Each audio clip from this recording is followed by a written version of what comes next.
Good evening. Today we will discuss inheritance in Java. Inheritance commonly compared with the C++. In CPP, multiple inheritance. In Java, that is called as a interface. So first of all, we will see inheritance. Okay. Topic is inheritance.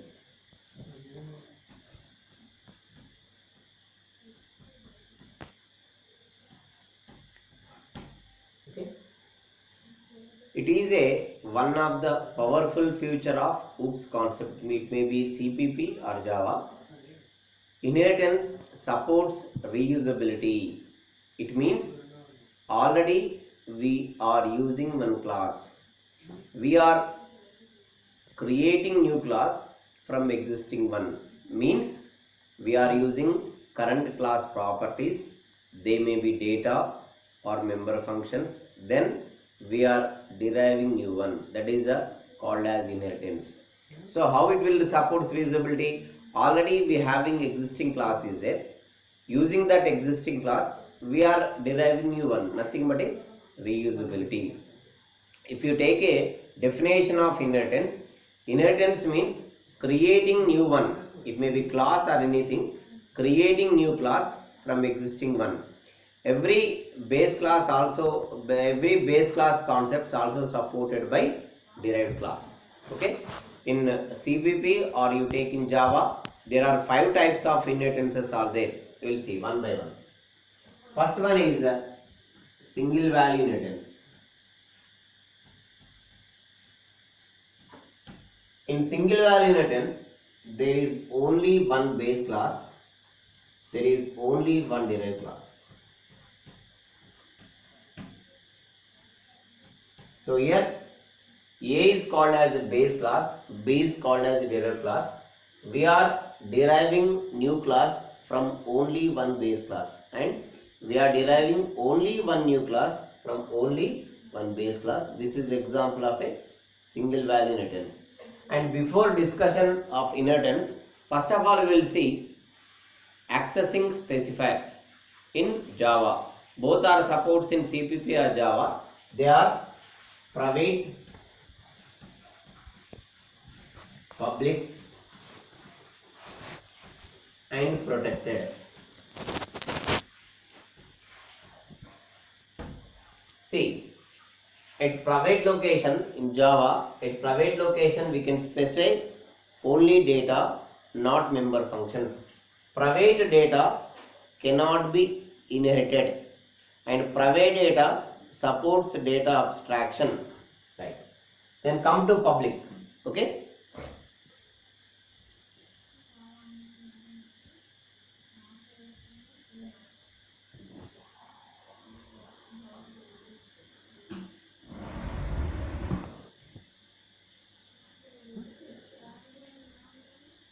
Then come to public.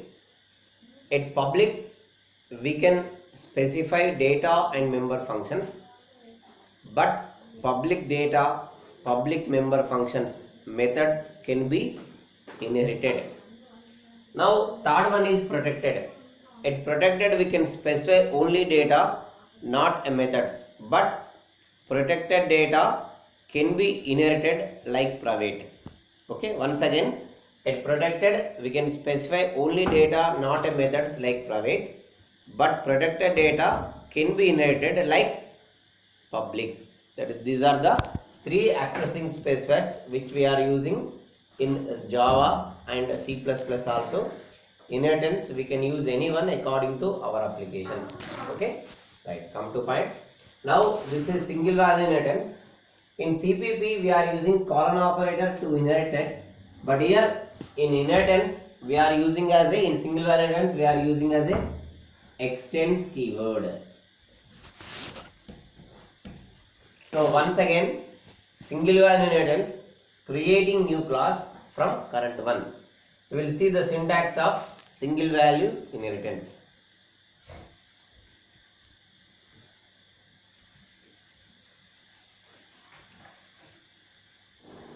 So we are taking as a class A. You take private. private not inherited, public protected, can be inherited. The next one is public, can be inherited. Now we'll take as a derived class. Okay, class B extends A. Open X. Commonly, we are creating objects of derived class. With derived class object only, we can call methods of base class and also derived class. Okay, we'll see how it will happen. So we'll see. So this is syntax of single value inheritance. Here class B is called as a derived class. Class B derived from A. Derived from A means class B can use protected variables, public variables and methods, but class B can't use private variables because private variables cannot be inheritance. And here we are using extends keyword to inherit base class to derived class, and we are creating objects only for derived class. With the derived class object we can call member functions of base class and derived class. Okay, so this is single value inheritance. Now we'll see multi-level inheritance.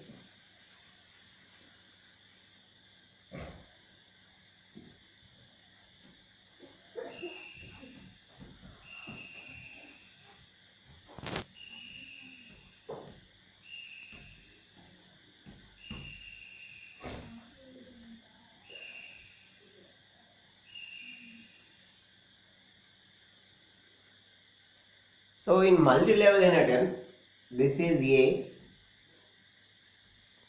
this is B, this is C. Okay, A, B, C. B is derived from A, C is derived from B. If we compare A comma B, A is called as a base class and B is called as a derived class. When you compare B comma C, B is called as a sub base class and C is called as a sub derived class. Okay, so in multi-level inheritance, a new class derived from only one base class. Another new class is derived from the existing derived class. Okay, this is diagrammatically. Now we will see syntax of multi-level inheritance.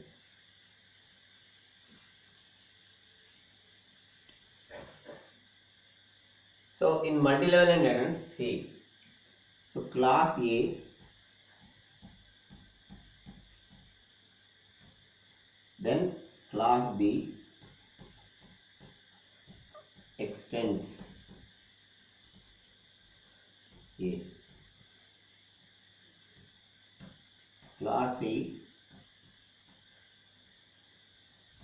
extends B. So this is syntax. So here class B derived from A, class C derived from B. So this is example of a syntax of a multi-level inheritance. Here when you compare A comma B, B is derived from A. When you compare B comma C, C is derived from B. And we are creating object only for C. With C objects we can call methods of A and B and C also. Okay, multi-level. Now come to multiple or multi-value.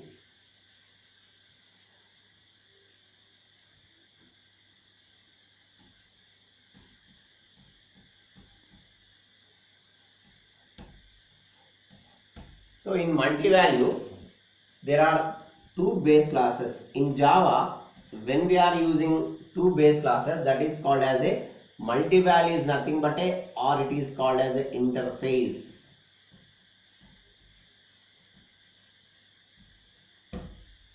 So what is multi-value inheritance? There are two base classes. and there is only one derived class A, B, C. Here C derived from A comma B. Okay, so commonly in C++, multi-value means there are two base classes, there is only one derived class. How you define a new class is derived from two or more than two base classes. This, if any class derived from two or more than two base classes, that is in Java called as a interface. Okay, first of all we will see syntactically how we are implementing interface in Java.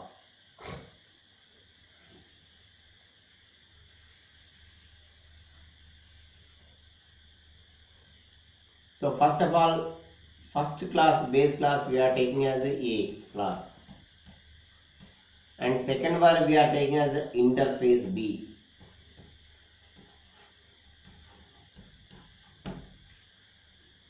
Class A we are taking we are taking as a class, class B we are taking as interface. Then class C, if class A is there, we are using as a extends keyword, and class B, class C derived from extends A. Next one is for interface purpose we are using as a implement keyword, implements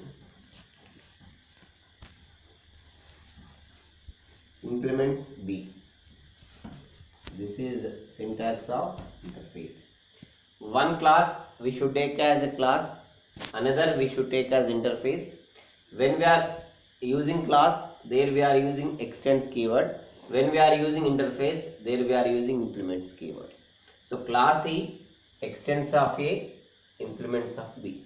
So this is called as a multiple inheritance. Third one. Next one is fourth one, hierarchical inheritance. First of all we will see diagrammatically, then how we are implementing hierarchical inheritance in Java.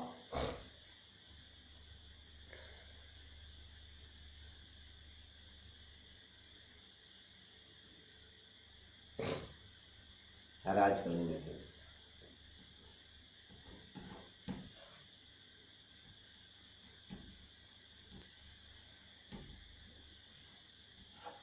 In hierarchical, there is only one base class.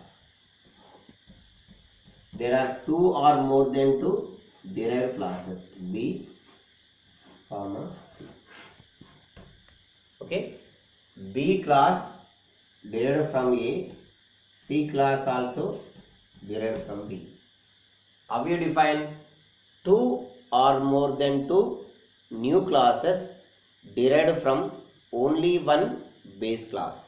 Here B comma C derived from A, and this hierarchical inheritance we can implement using inheritance and also interface. We can implement both with the help of both concepts. We can implement. We will see two syntaxes of hierarchical inheritance.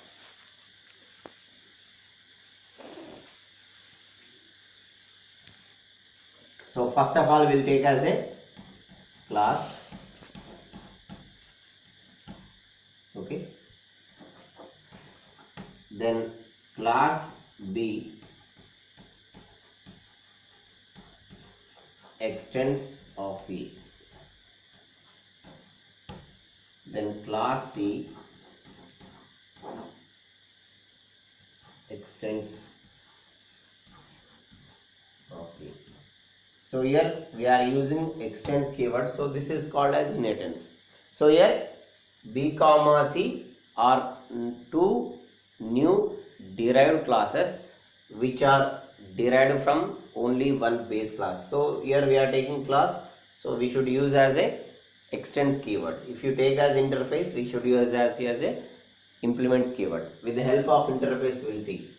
So here we are using as a interface. We take interface, Here in place of extends we are using as a implements.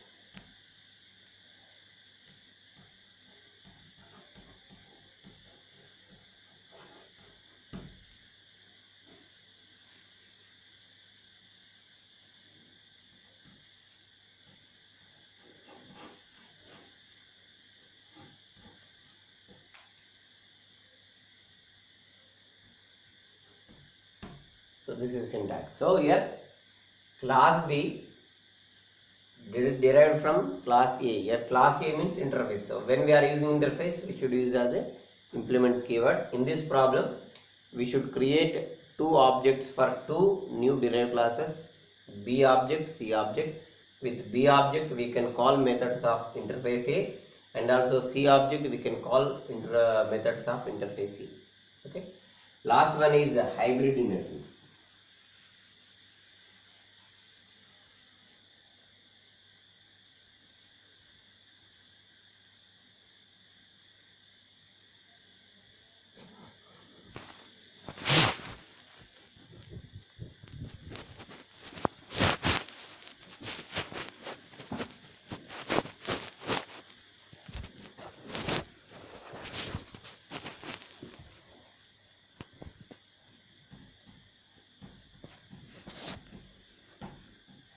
Hybrid means it is a combination of two or more than two inheritances is called as a hybrid inheritance. Okay, clear? So how we'll see. So I am taking diagrammatically class A, class B, class C and class B. A, B, C, B. B is derived from A. C also derived from A. D also derived from B. Okay. So this is, if you compare A, B, D multi-level, when you compare A, B, C is hierarchical. Okay. So here B comma C derived from A. So and D derived from B. Okay. So this is called, or you take in this way, we can take like this and also we can take like this. Another example, A, B, C, D. B is derived from A, C is individual. So here there are two base classes are there when you derive D. So here we should take one class B as a class, C as interface. Okay. So here B derived from A, D derived from B comma C, and when you compare A, B, D multi-level, when you compare B, C, D is a multiple. We will see the syntax of hybrid inheritance according to diagrammatically. So first one is class A and class B. Extends, we should use keyword as extends A. Then interface C. Interface C. Now come to class D. Class D extends first B comma C, so B, and implements C. So this is syntax. So when we are using as interface, there we should use as implements keyword. When we are using as a class, we should use as extends keyword. So this is syntactically example of hybrid inheritance. Once again, hybrid means combination of two or more than two inheritances is called hybrid. Second point is, if there are two base classes are there, one class we should take as a class, second class we should take as a interface. When we are using interface keyword, then we should implement as the implement keyword. When we are taking as a class inheritance, we are using as a extends keyword. These are the 5 types of inheritances will be used in Java. When we call in inheritance interface, if there are two or more than two base classes, that is said to be interface. Okay, so this is concept.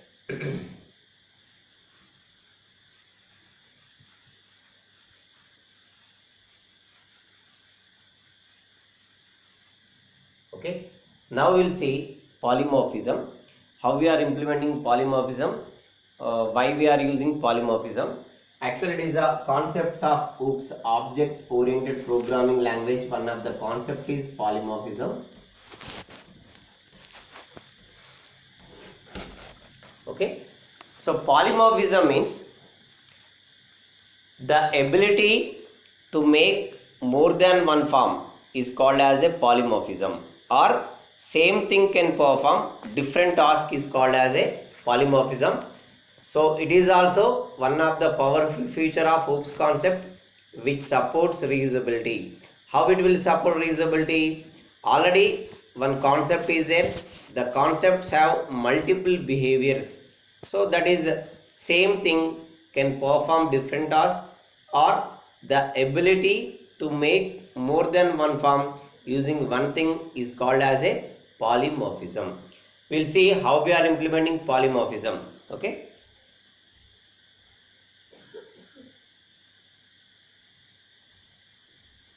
so polymorphism mainly divided into two types. So first one is compile time polymorphism. Second one is runtime polymorphism. Commonly, when you compare CCP Java supports compile time polymorphism. This is called as a static binding, static linking. Here overloading is the best example of a compile time polymorphism. Runtime polymorphism is called as overriding. So it seems similar to overriding, somewhat similar to runtime polymorphism, overriding. And overloading, Java supports only method overloading, not operator overloading. So operator overloading supported by C++. Java will not support operator overloading, only method overloading will be support. Whatever we are using method overriding concept in Java, that is somewhat similar to runtime polymorphism. In C++, if you compare C++, runtime polymorphism is achieved using the virtual function. You take in runtime polymorphism in base class and also derived class, same methods are there. In CPP, when we are using virtual function, the virtual function sends to derived class, that is at the CPP. Here how we are implementing the polymorphism in Java, we'll see. So first of all, method overloading. First of all, definition of overloading. Overloading means doing additional task by existing anything. It may be object, it may be operator, it may be any method. If you take in C language, so actually this symbol is multiplication operator. Same operator we are using for pointer. So this is called as overloaded operator. Overloaded means if any concept you take, it may be method, it may be any concept, when we are using for multiple applications, the concept supports as a overloading. Overloading simply definition is doing additional task by existing one is called as a overloading. So first of all, we will see method overloading. Method overloading means method name is same but passing arguments are different. So function name, method is nothing but a function, method name is same but whatever we are passing, the passing arguments are different. We will see a small example of method overloading program in Java.